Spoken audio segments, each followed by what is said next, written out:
I am the Tofu Golem. Please enjoy the video.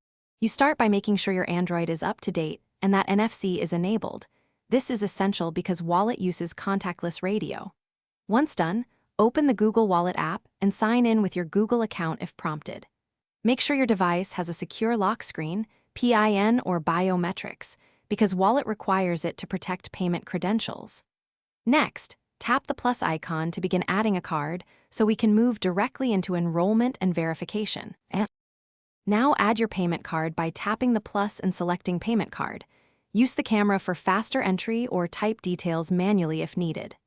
After you accept the bank's terms, Wallet will request verification, usually an SMS code, email link, or confirmation inside your bank app, so complete that verification step.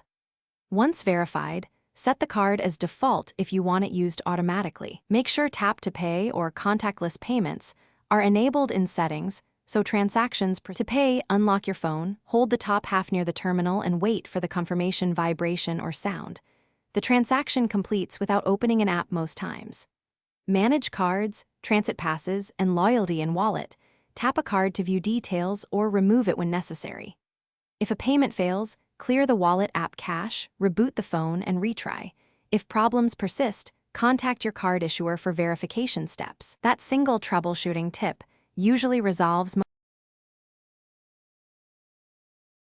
Thanks for watching. Consider subscribing if we helped you today.